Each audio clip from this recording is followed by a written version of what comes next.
izina Grace Donia. iyo ucrashinze umuntu ubigenza gute Muri we crash iyo ukunze umuntu ubigenza gute nk'umuntu akijijwe inyifato ndakubwira tubwire experience ya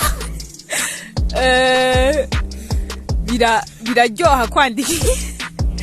aka message kiwe uriruka kukaraba firstly icaka biraguhaye compliment oya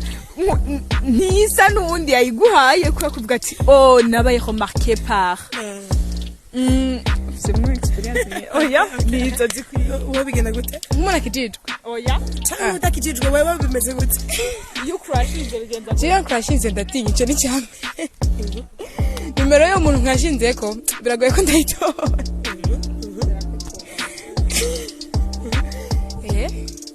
kubera iki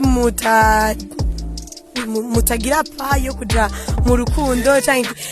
okay bibujijwe kubera iki myazi kari kwe babuza canke mwebwe mumva ari biri permis kuri jewe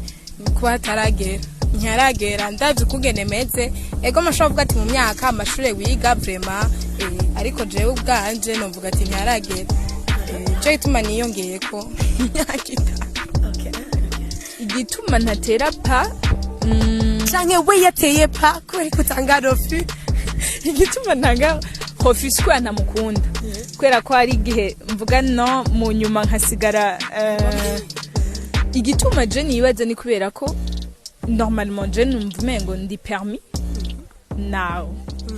ndi permis mais igituma nawe kubera ko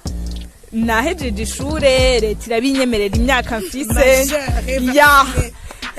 rero kwironsa muri fiançailles ya 5 ans ni sawa mugabe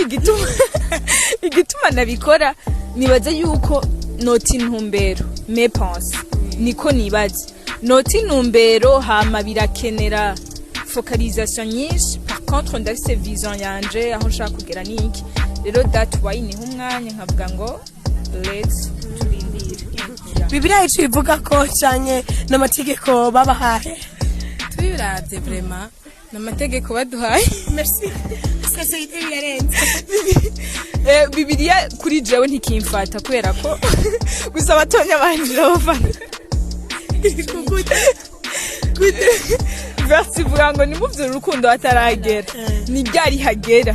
mutugira mwe hageze ko mu ruvyura wahageze seno leta n'imyaka hageze seno mwemu seno mwemu ntiyaragera murakoze